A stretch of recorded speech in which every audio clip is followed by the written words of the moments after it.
नमस्कार मित्रांनो, मी प्राध्यापक नामदेवराव जाधव. आज देशाच्या समोर, महाराष्ट्रासमोर जो अत्यंत गंभीर असा प्रश्न आहे, मराठा आरक्षण, धनगर आरक्षण आणि बाकीचे सगळे आरक्षण, बरेचसे काही प्रश्न आहेत आणि त्या संदर्भात एक मोठा विषय आपल्या समोर होता. तो म्हणजे घटनेच्या तत्वामध्ये, सुप्रीम कोर्टाच्या नियमामध्ये बसणारं आरक्षण कसं दिलं जातं. विषय आहे टिकणारं आरक्षण. हो, हॅलो, गंभीर्याने ऐका आणि पूर्ण ऐकल्यानंतरच आपलं मत द्या. ओके, घाई करू नका, कारण हा विषय अत्यंत सिरियस आहे आणि गेल्या 40-45 वर्षापासून जो धगधगता विषय आहे त्याच्यावरती आपण बोलणार आहे.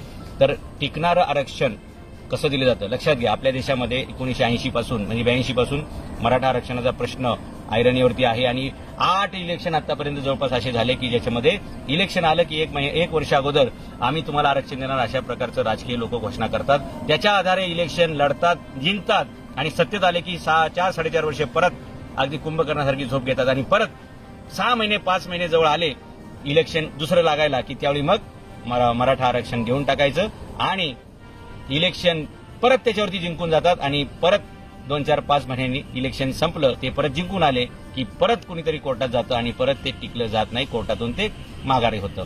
लक्षात घ्या, आरक्षण हा इलेक्शनचा लोकांनी जिंकण्याचं एक हत्यार म्हणून वापरलं आणि ते कधी त्याच्या संदर्भात गंभीर नव्हते. आणि हा पक्ष असा आणि तो पक्ष असा म्हणण्याची गरज नाही. सगळेच पक्ष एकाच उद्देशाने काम करतात, त्या म्हणजे लोकांना आमिष दाखवणं, लोकांची थाप मारणं आणि लोकांना गंडवणे आणि सत्तेमध्ये येणं. लक्षात घ्या, त्या आश्वासनाचं पुढे काय झालं हे जनता पण विसरून जाते आणि नंतर परत प्रश्न तो जेव्हा परत म्हणजे वातावरण गरम होतं तेव्हा लोकांच्या लक्षात असं सगळं झालं. 8 इलेक्शन आतापर्यंत झाले मराठा आरक्षणा विषयावरती, परंतु तडा काय लागला नाही. यांचीही सत्ता बघून झाली, ह्यांची सत्ता बघून झाली. आता आपण सत्य बघूया.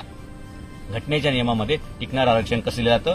भारताच्या राज्यघटनेचा उद्देश आहे की जस्टिस फॉर, ओके, म्हणजे जस्टिस द्यायचा, न्याय द्यायचा. कुठला? इको, सोशल अँड पॉलिटिकल, आर्थिक, सामाजिक आणि राजकीय न्याय देण्यासाठी आपली घटना काम करते. जगातील सर्वोत्तम घटना डॉक्टर बाबासाहेब आंबेडकरांनी लिहिली आणि ती सर्वसामान्य माणसाच्या सर्वांगीण विकासासाठी लिहिली आहे. प्रत्येक समाजाचा, प्रत्येक माणसाचा, प्रत्येक घटकाचा आर्थिक, सामाजिक आणि राजकीय विकास व्हावा याच्यासाठीची घटना आहे. परंतु या राज्यघटनेचा गैरवापर लोक करतायत आणि आपापले राजकीय पोळ्या भाजण्यासाठी हे आरक्षण नावाचं कोलीत त्यांनी वापरले. अर्थात इलेक्शन म्हणजे हे आरक्षण हे ना खरं तर हे ना सर्वसामान्य माणसाच्या उद्धाराचा परिस आहे, तो कल्पवृक्ष आहे, ती कामधेनू आहे. परंतु या भामट्यांनी मात्र हे कोलीत म्हणून वापरलं आणि ही सगळी परिस्थिती आली. म्हणून आजचा आपला व्हिडिओचा विषय आहे की टिकणारं आरक्षण कसं दिलं जातं.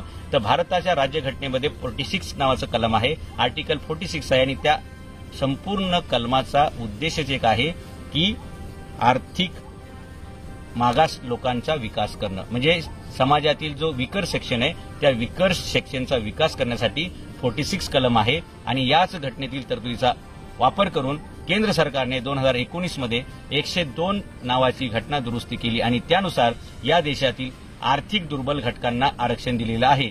सोशल म्हणजे इकॉनॉमिकली विकर सेक्शन नावाचं एक कॅटेगरी बनलेली आहे, त्याच्यामध्ये 10% आरक्षण दिलेले. ही घटना घडली 2019 मध्ये आणि घटना दुरुस्ती क्रमांक 102 आणि मग त्याच्यानंतर हे आरक्षण सुप्रीम कोर्टासमोर ठेवलं गेलं आणि सुप्रीम कोर्टाने 12 नोव्हेंबर 2022 या आरक्षणाला, इकॉनॉमिकली विकर सेक्शन 10%चं जे आरक्षण दिलं होतं त्याला वैध करार दिलं, त्याला व्हॅलिड मानलं. म्हणजेच काय तर हे बिल राज्यसभेमध्ये चर्चा झाली, लोकसभेमध्ये त्याच्यावर मतदान झालं आणि मग सुप्रीम कोर्टाकडे झालं आणि सगळीकडे टिकलं आणि आज देशामध्ये 10% इकॉनॉमिकली विकर सेक्शन हे आरक्षण अस्तित्वात आहे, ते कायदेशीर आहे आणि त्याचा लोकांना फायदा सुद्धा होत आहे. ओके, म्हणजे आता अलीकडे 2019-2022 मध्ये दिलेलं आरक्षण हे व्हॅलिड होतंय आणि 1982 पासून दिलं जाणारं आरक्षण मात्र हायकोर्टामध्ये किंवा सुप्रीम कोर्टामध्ये टिकत नाही. असं कसं होईल?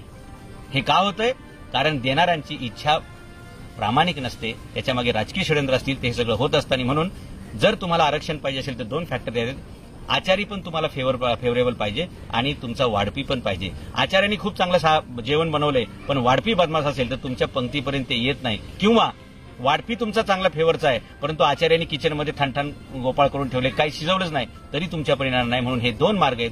लोकसभा, राज्यसभा ह्याच्यात बिल ठेवायला लागेल, ते पास करावं लागतं आणि ते सुप्रीम कोर्टात टिकावं लागतं. आता सुप्रीम कोर्टात टिकण्यासाठी काय करावं लागतं तर भारताच्या राज्यघटनेत जे आर्टिकल 46 आहे त्यानुसार आर्थिक मागास घटकांच्या विकासासाठी ते कलम आहे, त्याचा वापर करून हे आरक्षण दिलं गेलेलं आहे. मराठा आरक्षणासाठी सुद्धा हे कलम आपल्याला वापरता येईल आणि आर्थिक दुर्बल घटकासाठी जे आरक्षण दिलं गेलं होतं त्याच्यामध्ये सरकारने 2 फॅक्टर वापरले होते, लक्षात घ्या. ते पहिल्यांदा आपण नीट समजून घेऊया. एक, युनायटेड नेशन्स ऑर्गनायझेशन नावाची एक संस्था आहे आणि या संस्थेचा उद्देश आहे 2030 पर्यंत जगातील सर्व गरिबी संपवणे आणि हे गरिबीचं, जागतिक गरिबीचं, दारिद्र्याचं निर्मूलन करणे हा त्यांचा जो उद्देश आहे. त्याला पूरक म्हणून भारतीय राज्यघटनेतल्या कलम 46 चा उपयोग करून घटना क्रमांक 102 केली गेली आणि 10% ईडब्ल्यूएस आरक्षण दिले गेलेलं आहे. कारण भारतीय राज्यघटनेचा उद्देश हा सर्व जातीच्या, सर्व समाजाच्या, सर्व लोकांना इकॉनॉमिक, सोशल, पॉलिटिकल जस्टिस देणं हा आहे आणि त्याला अनुसरून म्हणजे युनोचा उद्देश आणि भारतीय राज्यघटनेचा उद्देश या दोघांचं कॉम्बिनेशन करून केंद्र सरकारने हे 10% आरक्षण दिलेलं आहे. मला सांगा, युनो म्हणजे युनायटेड नेशन्स ऑर्गनायझेशन, संयुक्त राष्ट्रसंघ. संयुक्त राष्ट्रसंघाच्या उद्देशाच्या पूर्तीचा उपयोग भारतातील आरक्षणासाठी झालेला आहे. याच भारतामध्ये महाराष्ट्र आहे आणि याच महाराष्ट्रामध्ये मराठा समाज राहतो. नंबर 1 म्हणजे आपण या पृथ्वी तलावरले माणसं आहोत, हे एक सिद्ध होतं. दुसरी गोष्ट, भारतीय राज्यघटनेचा जो उद्देश आहे कलम 46 मधला की समाजातील आर्थिक दुर्बल घटकांना न्याय देणं, त्याही तत्वामध्ये मराठा समाज बसतो, महाराष्ट्र बसतो. कारण भारतीय राज्यघटना भारताला व्हॅलिड आहे आणि भारताची राज्यघटना महाराष्ट्राला पण व्हॅलिड आहे आणि ह्या महाराष्ट्रामध्ये मराठा समाज राहतो.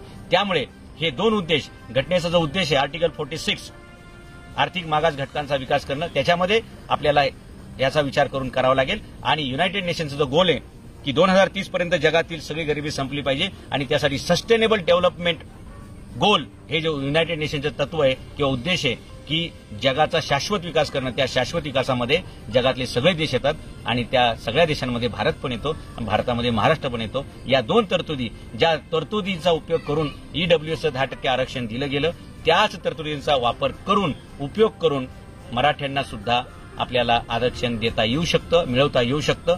फक्त मी सांगितलं त्याप्रमाणे ह्या 2 तरतुदी आपल्याला वापरायच्या आहेत. भारतीय राज्यघटनेचं प्रिएम्बल आणि दुसरं युनायटेड नेशनचा गोल, युनायटेड नेशनचा उद्देश, हे 2 करायला पाहिजे. आणि त्याच्यामध्ये फक्त 2च अडचणी मी तुम्हाला सांगितलं की आचारी पण तुमच्या फेवरला पाहिजे, जो जेवण बनवणार आहे तो, म्हणजे जो मसुदा बनवणार आहे, ड्राफ्टिंग करणार आहे तो, आणि दुसरं वाढपी सुद्धा तुमच्या फेवरचा पाहिजे, जो वाटप करणार आहे तो. ह्या 2 गोष्टी घडल्या तर मला वाटतं मराठा समाजाच्या आरक्षणाचा, मराठाच नव्हे धनगर समाजाच्या आरक्षणाचा प्रश्न मिळेल. कारण जसे मराठ्यांमध्ये लोक गरीब आहेत तसे धनगरांमध्ये पण आहेत, तसेच मुसलमानांमध्ये पण आहेत, इतर जातींमध्ये पण आहेत. आणि ह्या सर्वच जातींना जर न्याय द्यायचा असेल तर मला वाटतं आरक्षणाची मर्यादा वाढवणं हा एक चांगला उपाय आहे. आता याच्यावर लोक असं कमेंट करतात, लोक याच्यावरती आपले मत असे मांडतात की राज्यघटनेनं 50%चं मर्यादा दिलेली आहे, ती ओलांडता येत नाही आणि मग ती व्हॅलिड होत नाही. ऐ शाने लोकांनो, हे असे कोणी जे बोलतात ना, कार्यकर्ते किंवा नागरिक, त्यांनी समजून घ्या, आरक्षण देणं हे घटनेचं तत्व आहे आणि आरक्षणाची मर्यादा ठरवणं हे सुप्रीम कोर्टाची मर्यादा आहे. लक्षात घ्या, आरक्षण देणं हा पार्ट, जसं मी वाढपी आणि आचारी म्हटलं, तर हे वाढपी आणि आचारी म्हणजे हे 2 आहेत. तर हे आरक्षण देणं हे घटनेची बाजू आहे आणि आरक्षणाची मर्यादा वाढवणं ही सुप्रीम कोर्टाची बाजू आहे. जर सुप्रीम कोर्टाची म्हणजे आरक्षण वाढवता येतं की नाही, आरक्षणाची मर्यादा वाढवता येते की नाही, तर आरक्षणाची मर्यादा वाढवता येते. कशातून वाढवता येते हे मी तुम्हाला सांगितलं मगाशी. तसं 102वी घटना दुरुस्ती केली, त्यानुसार 50%च्या आरक्षणातून 50%तून 10% ईडब्ल्यूएस नाही, 50% आहे ते तसंच ठेवलेलं आहे आणि वर जास्तीचं 10% दिलेले आहे एक्स्ट्रा. आणि आता आरक्षण भारतामध्ये झालेले 60%. म्हणजे सुप्रीम कोर्टाने जे 10% आरक्षण व्हॅलिड ठरवलं ईडब्ल्यूएस, ते 50 + 10 असं 60 झालेलं आहे. मग आता 60चं 70 होऊ शकतं, 75 करता येईल आणि आणखी किती पर्यंत न्यायचं हे त्या समाजाची परिस्थिती बघून, त्या समाजातील आर्थिक दुर्बल घटकांचा सर्व्हे करावा लागतो आणि त्यानुसार हे आपल्याला आर्थिक दुर्बल घटकामधून आरक्षण देता येतं, आर्थिक निकषावर देता येतं. आता राहिला प्रश्न असा, बऱ्याचशा लोकांचा असा समज आहे की आरक्षण हे जातीला दिलं जातं, मराठा जातीला आरक्षण मिळू शकत नाही. लक्षात घ्या, धनगर जातीला आरक्षण मिळू शकत नाही, आदिवासीला आरक्षण मिळत नाही. लक्षात घ्या, भारतीय राज्यघटनेचं आरक्षण हे कास्ट बेस नाही, that is a class base. म्हणजे हे आरक्षण जातीला दिलं जात नाही, प्रवर्गाला दिलं जातं, जातींच्या समूहाला दिलं जातं. एससी एसटी मध्ये काहीतरी 35+ जाती आहेत, ओबीसी मध्ये 400+ जाती आहेत, असं जातींच्या समूहाला, त्याला प्रवर्ग म्हणतात, त्याला दिलं जातं. आणि म्हणून मनोज जरांगे पाटील ही जी मागणी करतायत की मराठा समाजाला ओबीसी मध्ये घालून ते आरक्षण द्या, तर हे घटनेच्या त्या तत्वाला पुढे नेणारी गोष्ट आहे की एकट्या मराठा समाजाला वेगळं आरक्षण देता येत नाही. म्हणून मराठा समाजाला ओबीसी प्रवर्गामध्ये घालून त्याच्यातून ते आरक्षण द्यावं. राहिला प्रश्न असा, मग ओबीसीवरती अन्याय होईल का? तर ओबीसीवर अन्याय होणार नाही, कारण ही जी आता आरक्षणाची मर्यादा 50 वरनं 60 वर गेली आहे ईडब्ल्यूएसमुळे, ती तुमची 70 वर जाऊ देत, 75, 80 जेवढी किती घालवायची हे सरकारने आणि सुप्रीम कोर्टाने ठरवायचंय, तशी ती मर्यादा वाढवता येईल आणि ओबीसीवरती सुद्धा अन्याय होणार नाही. कारण मराठ्यांना समजा जर 15% आरक्षण दिलं तर 15%चा कोटा वाढवावा लागेल. मराठ्यांना जर समजा 20%चं आरक्षण दिलं तर 20%चा कोटा वाढवावा लागेल. ओबीसीवरती अन्याय होणार नाही आणि मराठ्यांच्या अन्यायाचं परिमार्जन होईल. आरक्षण दिलं जाईल आणि ते सुप्रीम कोर्टामध्ये सुद्धा टिकेल. मी सांगितलेल्या ह्याप्रमाणे आपण गेलो तर फक्त याच्यामध्ये एकच अडचण मला दिसती, ती म्हणजे राजकीय लोकांच्या हेतूची प्रामाणिकता. जर हेतू प्रामाणिक असेल तर ह्या दोन्ही गोष्टींमध्ये म्हणजे घटनेच्या प्रिएम्बलचा उल्लेख करून, घटनेच्या 46 कलमाचा उपयोग करून युनायटेड नेशन्स ऑर्गनायझेशनचा 2030 पर्यंत जगातील सर्व गरिबी निर्मूलन करणं, त्या गरिबीमध्ये मराठी पण येतात, धनगर पण येतात, महाराष्ट्र पण येतो, भारताची सगळीच राज्य येतात, जगातील सर्व देश येतात. सस्टेनेबल डेव्हलपमेंट गोल हा जो युनायटेड नेशनचा गोल आहे 2030 पर्यंतचा, त्याचाही उपयोग करून आपल्याला असं आरक्षण देता येतं, टिकणारं देता येतं. आता याच्यावरती फक्त लोकांनी हे लावून धरलं पाहिजे की ज्यांच्याकडून हे आरक्षण अंमलात येणार आहे त्या पुढाऱ्यांना तुम्हाला धारेवर धरावं लागेल, त्या पुढाऱ्यांना तुम्हाला सरळ करावं लागेल, त्या पुढाऱ्यांना याचा जाब विचारावा लागेल की तुम्ही आम्हाला दरवेळी का फसवताय, हे फसून तुम्हाला काय मिळतंय. फसवणारे गब्बर होत चाललेत मित्रांनो, आणि ज्यांची फसवणूक होते ते बिचारे निबार गरीब होत चाललेत. आणि अशी जर सामाजिक विषमता वाढत गेली, अशी जर सामाजिक दरी तयार झाली, आर्थिक दरी तयार झाली, तर ही देशाला परवडणारी गोष्ट नाहीये. आणि म्हणून सरकारने पटपट झटकत हे याच्यावरती गांभीर्याने निर्णय घ्यायला पाहिजे. आणि लोकांनी, आणि लक्षात ठेवा, हा प्रश्न मराठ्यांचा आहे, मराठा आरक्षणाचा आहे असं समजून बाकीच्या जातींनी झोपून राहू नका, घरी बसून राहू नका. मराठा समाज हा देशातील सर्वात मोठा समूह आहे आणि तो आवाज उचलू शकतो. त्याची संख्या जास्त असल्यामुळे ते कुठेही मोर्चा काढू शकतात, ते कुठलाही मोर्चा सक्सेस करू शकतात. बाकीच्या जाती छोट्या आहेत, म्हणजे उंटाच्या तोंडात जिऱ्यासारख्या, त्यांनी मोर्चा काढला तरी कोणाला काय कळणार नाही, एवढे छोटे आहेत. या जातींनी सुद्धा मराठा समाजाला साथ द्यावी आणि ज्यावेळी सगळा समाज मिळून एकमेकासाठी मागेल, एकमेकाला पाठबळ देईल, तेव्हा मात्र या देशातील राजकारणी लोकांना याचा गांभीर्याने विचार करावा लागेल आणि तो न्याय द्यावा लागेल. लक्षात घ्या, एका जातीसाठी जर एक जात भांडली तर त्याला काही यश मिळणार नाही. एका भावासाठी बाकीचे भाव उभे राहिले ना, लक्षात घ्या, एक काठी तुटते पण अख्ख्या काठीचं बंडल जर तयार केलं तर ते तुटत नाही. तसं सर्वच समाजांनी एकमेकाच्या विकासासाठी एकमेकाला पाठबळ दिलं पाहिजे. आणि फोडा आणि राज्य करा हे जे राजकारणी लोक करतात त्याला आपण पुरून उरलं पाहिजे. लक्षात घ्या, स्वातंत्र्यपूर्व काळामध्ये दलित बांधवांची जी अवस्था होती, ते गावाबाहेर होते, व्यवस्थेबाहेर होते आणि शैक्षणिक, सामाजिक, आर्थिक सगळ्याच गोष्टींमधून ते वंचित ठेवले गेले होते. आज त्याच्यापेक्षाही भयानक अवस्था ही मराठा समाजाची झालेली आहे, कारण गेले 50 वर्षापासून त्यांची फसवणूक झालेली आहे.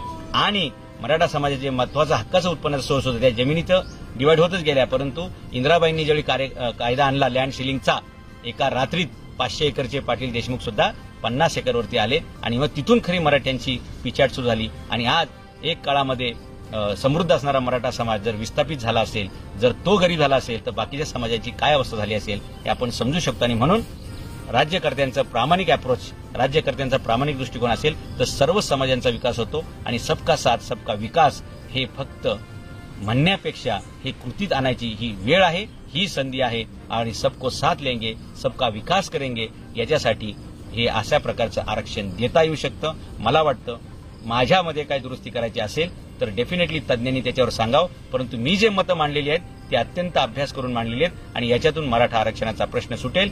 मला वाटतं जरांगे पाटलांची जी मागणी आहे की मराठ्यांना ओबीसीमध्ये घाला आणि मराठ्यांना कुणबीचं सर्टिफिकेट देऊन द्या, तर मला वाटतं हा शॉर्टेस्ट मार्ग आहे, लॉंगेस्ट मार्गामध्ये जायची गरज पडणार नाही. आणि त्या दिशेनं ठाम सगळ्यांनी राहा.